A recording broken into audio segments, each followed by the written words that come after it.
Hello everyone, good morning, सुप्रभात, राधे राधे। कैसे हैं आप सभी लोग? आई होप आप लोग बहुत अच्छे रहें, हेल्दी रहें, स्वस्थ रहें, मस्त रहें, खुश रहें। महाकाल की कृपा आप सभी पर बनी रहे।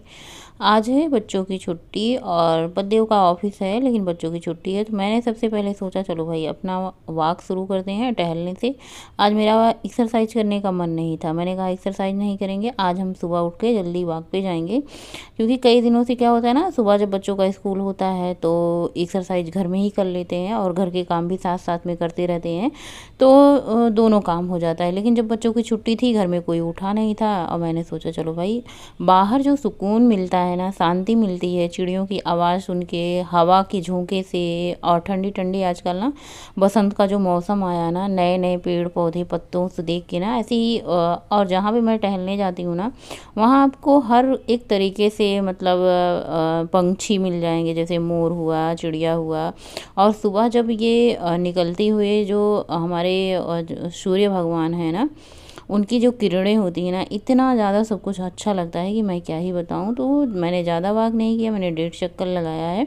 और 1.5 चक्कर यानी 3 साढ़े 3 किलोमीटर हो जाता है। काफ़ी है इतना वॉक करना। इतना ही वॉक अगर हम सुबह शाम कर लेते हैं तो भी हम हेल्दी रहते हैं। सबसे पहले हम थायराइड की दवाई लेते हैं वॉक से आने के बाद, और बर्तन वर्तन लगाते हैं और करते हैं शुरुआत अपने दिन की कामों की।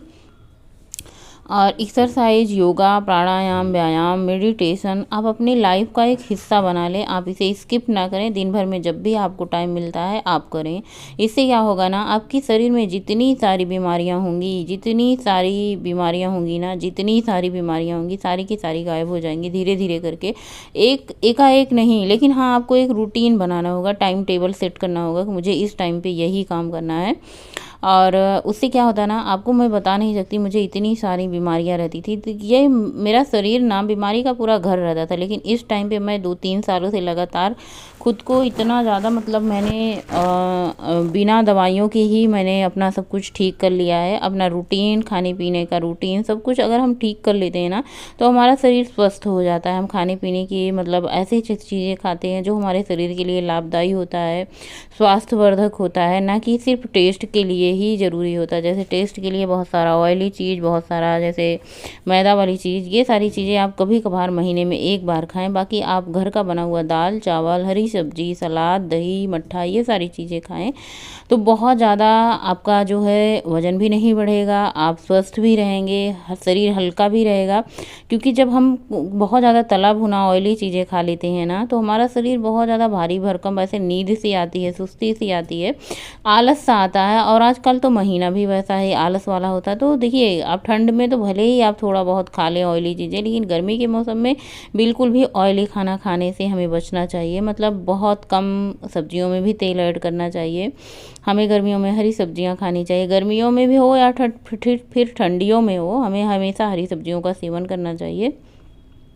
और आज बच्चों की छुट्टी थी तो सारे काम आराम आराम से हो रहे हैं। तो सबसे पहले मैंने चाय बना के सबको दे दिया। सुबह के टाइम इतना भारी भरकम कोई नाश्ता नहीं करता। चाय से बच्चे कभी कभार बिस्किट खा लेते हैं, कभी कभार उनका मन हुआ नहीं भी पीते हैं, कभी कभार काढ़ा आजकल पी ले रहे हैं। तो सबको एक एक घूंट चाय चाहिए होती है सुबह के टाइम। और आज मैंने नाश्ता नहीं बनाया है, आज मैं बनाऊँगी नाश्ते में फरे बनेंगे, जो कि मैं दाल पीस के एक दिन पहले ही रख ली हूँ। मतलब शाम के टाइम मैंने दाल पीस करके फ्रिज में रख दिया है। देखिए, सुबह इतने सारे काम होते हैं तो दाल पीसने में काफ़ी सारा टाइम जाता है, जो कि मैं उस पहले काम कर लेती हूँ जिसमें बहुत सारा टाइम लगता है। तो यहाँ पे झाड़ू लग चुका है, कमरे की साफ़ सफाई हो चुकी है, बस अब मैं तौलिया उठा ली हूँ और स्नान ध्यान पूजा पाठ करके ही आप लोगों से मिलती हूँ। तो ये जो लहसुन था ख़त्म हो चुका था, और जो हम फरे बनाते हैं ना उसमें बहुत सारा लहसुन लगता है। चटनी भी बनाएंगे, और लहसुन छील करके पील करके इनको रख दो ना, तो सब्जी बनाने में, किसी भी रेसिपी में आप ऐड करने में बहुत अच्छा होता है। लहसुन हम पानी में डाल के छीलते हैं ना, तो वो क्या होता है ना, थोड़ा थोड़ा पानी जैसा रहता है। तो मैंने सोचा चलो भाई इसको हम अच्छे से सुखा के फिर रखते हैं। और यहाँ पे मैंने अपना फैट कटर ड्रिंक लिया है, इसमें थोड़ा सा अदरक डाल के इसको गर्म होने के लिए रख देते हैं। जब तक ये इधर मैंने दूसरी साइड रख दिया है गर्म पानी, मतलब वो आटा गूँथने के लिए, चावल का आटा जो हम पिट्ठा बनाने के लिए गूँथेंगे उसको गर्म पानी से गूँथेंगे। और यहाँ पे हमारा फैट कटर ड्रिंक अच्छे से गर्म हो चुका है। इसमें आप कोई भी अदरक डाल लें या फिर लेमन ऐड कर लें, या फिर मैं आजकल आंवला है अवेलेबल ना, तो मैंने मंगा के रखा है, तो आंवला मैं ऐड कर लेती हूँ। तो बस फटाफट से अपना फैट कटर ड्रिंक पीते हैं।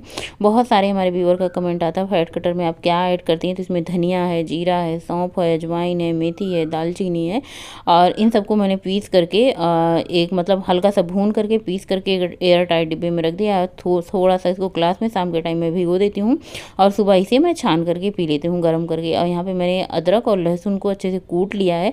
लहसुन क्या होता है मिक्सी के जार में अच्छे से पिसता नहीं, इसको जब मैं क्रश करके या फिर कूट करके डालो तो अच्छे से कुटता है। साथ ही हरी मिर्ची ढेर सारा, काली मिर्च और मैंने जीरा ऐड कर दिया है, ढेर सारी धनिया की पत्ती। इसका एक पेस्ट बना लेंगे, पेस्ट बना के दाल में ऐड कर देंगे। चाहे तो आप धनिया की पत्ती कट करके भी डाल सकती हैं, लेकिन पेस्ट बना के डालो ना तो उसका अच्छा फ्लेवर आता है। गोरखपुर में जो पीठा बनता है वो चने की दाल से बनता है। हमारे यहाँ मायके की साइड में जो पीठा बनता है वो उड़द की दाल और चने की दाल मिक्स करके बनती है। तो यहाँ पे मैं फटाफट से हरी मिर्ची वाला पेस्ट और हरी धनिया वाला पेस्ट पीस करके तैयार कर लेती हूँ। और दाल यहाँ पे मैंने फ्रिज से निकाल दी है, चने की दाल मैंने शाम के टाइम ही पीस करके रख ली है।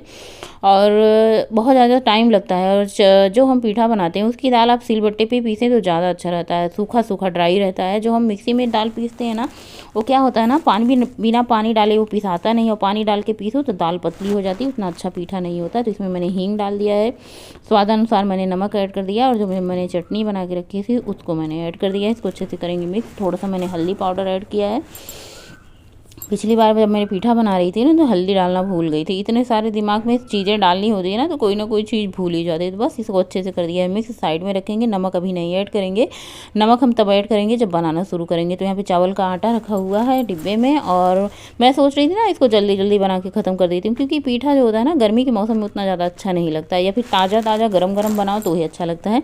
और पानी यहाँ पर मैंने अच्छे से गुनगुना कर लिया, गुनगुना से थोड़ा सा ज़्यादा गर्म है, और आटा गूँथ के तैयार कर रही हूँ। पीठा जो होता है ना मीठा भी बनता है, जैसे चावल का आटा गूँथ करके इसके अंदर खोआ भर करके और इसको दूध में गाढ़ा करके, तो ये बिहार के साइड में बनता है मीठा वाला पीठा, बहुत अच्छा ये भी लगता है। तो बस आटे को मैंने मूरी बना करके एक साइड में रख लिया है, थोड़ा थोड़ा आटा मुरिया के रख लिया है। उसके बाद सारा आटा इकट्ठा करके बस मैंने गूँथ लिया अच्छे से, आटा तैयार हो चुका है।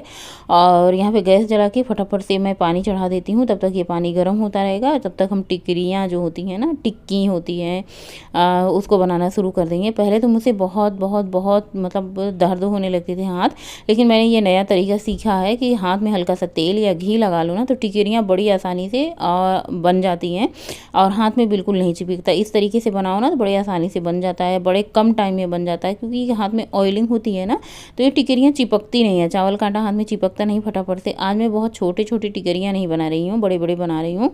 जैसा आपको अच्छा लगे छोटा बड़ा आप अपने हिसाब से बना लीजिए। वैसे मैं कोशिश करती थी सारी टिकरियाँ एक जैसी बने, लेकिन जितनी छोटी बड़ी लोई हो रही थी ना वैसे छोटी बड़ी हो रही थी। तो बस टिकरियाँ बन चुकी है एक बार की एक घान के लिए। और मैं इसमें से थोड़ा सा अब दाल लूँगी जो मैंने पीस करके तैयार किया है, इसमें थोड़ा सा नमक ऐड करूँगी, हींग मैंने पहले ही ऐड कर दी है।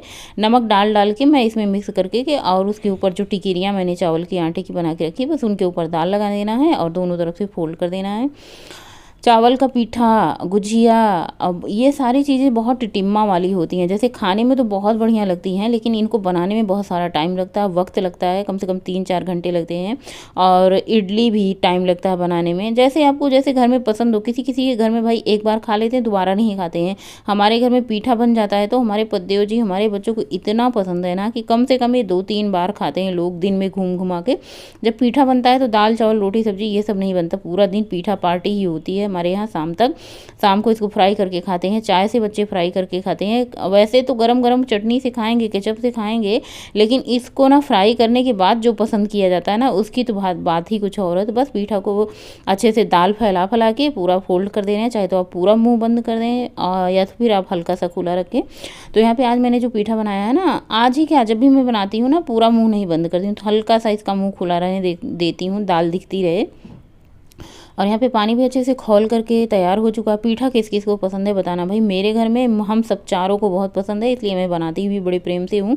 और देखिए जब कोई चीज़ हमारे घर में सबको पसंद आती है ना तो फिर बनाने का मन होता है। यहाँ पे कम से कम इसे 20 मिनट 15 मिनट बाद ही आप देखें तो 15-20 मिनट बाद एक घान आपका बन करके तैयार हो जाएगा। दूसरा घान भी यहाँ पे मैंने बना करके तैयार कर लिया है।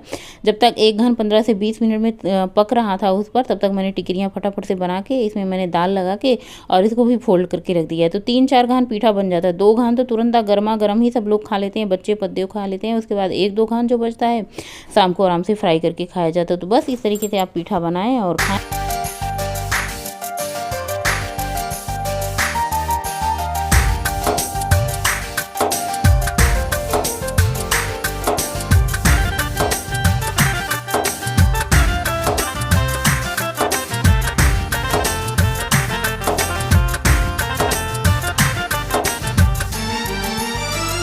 बस बहुत सारे बर्तन हो चुके थे, मैंने सोचा चलो फटाफट से उनको भी धुल के फुर्सत कर लेते हैं। आप लोग भी आ जाइए फरा खाने।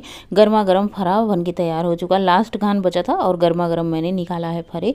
ताज़े फरे मैं कम से कम 5-6 फरे खाऊंगी। फरे बहुत ज़्यादा हेल्दी होते हैं, एक तो ये चावल के आटे के बने होते हैं, दूसरा ये दाल के बने होते हैं, प्रोटीन होता है, तीसरा ये इनमें बिल्कुल भी ऑयलिंग नहीं होती, तो हेल्दी भी होता है। और जैसे वेट लॉस के लिए हम खाना चाहें तो आप इसे खा सकते हैं, क्योंकि ये मतलब हेल्दी ही है, इसमें कोई ऑयली चीज़ नहीं है, बॉयल्ड है, मतलब बहुत अच्छा होता है। शाम के टाइम में भी बज रहे हैं 4 साढ़े 4, थोड़ी सी भूख लगी थी, मैंने एक मुट्ठी भर के चने लिए हैं, थोड़ा सा गुड़ लिया है, तो मैं मुट्ठी भर चने खाऊंगी, गुड़ खाऊंगी और पानी पीऊँगी। पानी आप लोग गर्मी में कितना पी रहे हैं, कम से कम आप 2.5 से 3 लीटर पानी ज़रूर से ज़रूर पिएँ।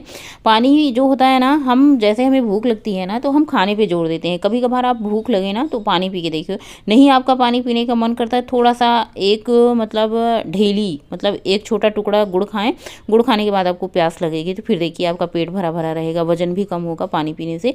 हम क्या होता है, जैसे हमारे पेट में भूख लगती है ना तो हम तुरंत खाने की तरफ दौड़ जाते हैं, ना कि हमें खाने की तरफ दौड़ने की कुछ ऐसा लिक्विड चीज़ पीना चाहिए। जैसे गर्मी का मौसम है तो आप छाछ पी लें, खूब सारा पानी डाल के, दही घोल करके, नमक जीरा डाल के, वो भी आपके लिए बहुत अच्छा होता है।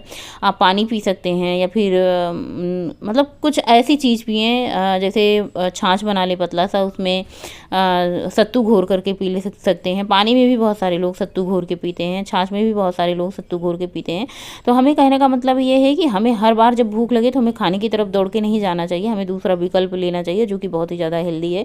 शाम के टाइम वॉक करके आ चुके हैं और मतलब ये अभी वॉक पे गए हैं और वॉक करके आते हुए साथ में दूध लेते आए हैं।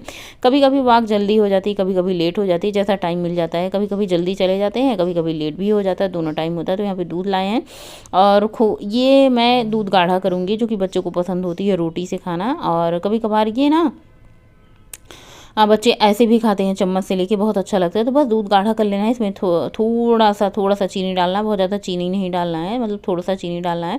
और दूध जितना गाढ़ा पतला, आप जैसे रबड़ी जैसा बहुत बार शेयर करते हैं, रबड़ी बनाते हैं, तो आज मैंने दूध को थोड़ा सा ज़्यादा ही गाढ़ा किया है। तो दूध अच्छे से गाढ़ा हो चुका है, गैस को कर दिया है बंद। इसमें मैंने थोड़ा सा चीनी ऐड कर दिया, बाकी और कुछ नहीं ऐड किया है। और यहाँ पर मैंने वही कढ़ाई धुल करके, रबड़ी निकाल करके कढ़ाई धुल करके कढ़ाई चढ़ा दी है गैस पे। और फिर मैंने थोड़ा सा घी डाला है, थोड़ा सा जीरा, राई के दाने डाले हैं, हींग डाली है।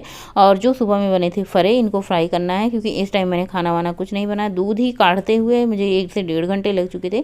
दूसरी बात, मुझे खाना बनाना ही नहीं था क्योंकि ये फरे रखे हुए थे। जब सब फरे ही खाएंगे तो फिर मैं बनाऊँ ही क्या, मुझे भी फरे खाने थे, मुझे भी पसंद है। तो ये फरे अच्छे से फ्राई हो चुके थे। थोड़े से कम फरे होते ना, जैसे इसमें मैंने ज़्यादा डाल दिया तो ये अच्छे से फ्राई नहीं हुए थे, उतना क्रिस्पी नहीं हुए थे। जब फरे थोड़े रहे ना तो ये अच्छे से क्रिस्पी हो जाते हैं, तो खाने में बहुत बहुत बढ़िया लगता है। आप लोगों में से किस किस को फरे पसंद है? भैया मेरे घर में तो फरे सबको बहुत पसंद होते हैं। सो चलिए फरे की पार्टी करते हैं और इसी के साथ आज का ब्लॉग एंड करते हैं। वीडियो अच्छा लगे तो do like share comment subscribe my YouTube channel Pratima blog group. Bye, good night, शुभ रात्रि, थैंक्स फॉर वॉचिंग।